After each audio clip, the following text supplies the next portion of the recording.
जय श्री राम दोस्तों। आज आपको मैं माघ मास कृष्ण पक्ष की षष्ठ तिला एकादशी का महात्म्य की कथा सुनाना हूँ। तो सुनिए। युधिष्ठिर ने पूछा, जगन्नाथ श्री कृष्ण आदिदेव जगतपते, माघ मास के कृष्ण पक्ष में कौन सी एकादशी होती है, उसके लिए कैसी विधि है तथा उसका क्या फल है? महाप्राज्ञ, कृपा करके ये सब बातें बताइए। श्री भगवान बोले, नरप श्रेष्ठ सुनो।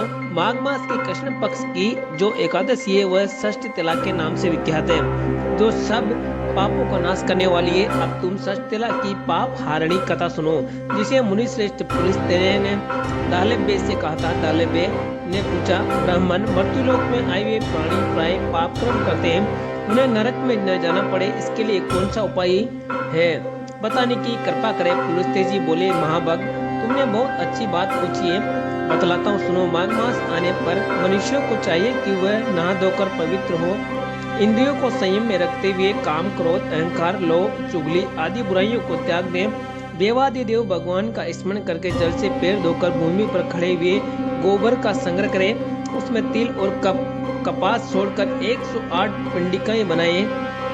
फिर माघ में जब आद्रा या मूल नक्षत्र आए तब कृष्ण पक्ष की एकादशी करने के लिए नियम ग्रहण करें। भली भांति स्नान करके पवित्र हो शुद्ध भाव से देवादिदेव श्री विष्णु की पूजा करें। कोई भूल हो जाने पर श्री कृष्ण का नाम उच्चारण करे। रात को जागरण और होम करे। चंदन, अर्गजा, कपूर, नैवेद्य आदि सामग्री से शंख, चक्र और गदा दहन करने वाले देवेश्वर श्री हरि की पूजा करें। तत्पश्चात भगवान का स्मरण करके बारंबार श्री कृष्ण का नाम उच्चारण करते हुए उमड़े, नारियल अथवा बिजोरे के फल से भगवान को विधि पूर्वक पूज कर अर्घ्य दे। अन्य सभी सामग्रियों के अभाव में 100 सुपारियों के द्वारा भी पूजन और अर्घ्य दान किए जा सकते हैं।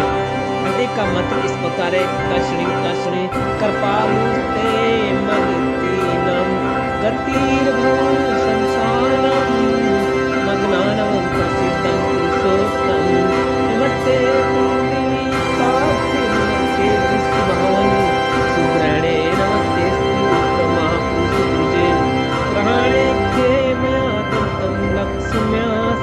जगतपते।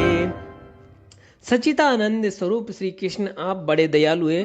हम आश्रयहीन जीवों के आप आश्रयदाता होइए। पुरुषोत्तम, हम संसार समुद्र में डूब रहे हैं, आप हम पर प्रसन्न होइए। कमल नयन, आपको नमस्कार। विश्व भगवान, आपको नमस्कार। सुब्रह्मण्य महापुरुष, सबके पुरुष, आपको नमस्कार। जगतपते, आप लक्ष्मी जी के साथ मेरा दिया हुआ आदेश स्वीकार करें। तत्पश्चात ब्राह्मण की पूजा करें, उसे जल का घड़ा दान करें, साथ ही छाता, जूता और वस्त्र भी दे। दान करते समय ऐसा कहे, इस दान के द्वारा भगवान श्री कृष्ण मुझ पर प्रसन्न हो। अपनी शक्ति के अनुसार श्रेष्ठ ब्राह्मण को काली गोदान करे। द्विज श्रेष्ठ विद्वान पुरुष को चाहिए कि वह तिल से भरा हुआ पात्र भी दान करे। उन तिलों के बोने पर उनसे जितनी शाखाएं पैदा हो सकती है उतने 1000 वर्षों तक वह सर्वलोक में प्रतिष्ठित होता है। तिल से स्नान करें, तिल का उपटन लगाएं, तिल से होम करें, तिल मिला हुआ जल पिए, तिल का दान करें, तिल को भोजन के काम में ले। इस प्रकार 6 कामों में तिल का उपयोग करने से ये एकादशी षष्ठ तिला कहलाती है, जो सब पापों को नाश करने वाली है। जय श्री राम। तो भक्तों, अगर आपको ये कथा अच्छी लगी हो तो अपने परिवार और अपने दोस्तों के साथ शेयर कर दीजिए और कमेंट में जय श्री राम लिख दीजिए। और ऐसी ही कथाएं सुनने के लिए हमारे चैनल एज सीरीज भक्ति धारा को सब्सक्राइब कर लीजिए। जय श्री राम।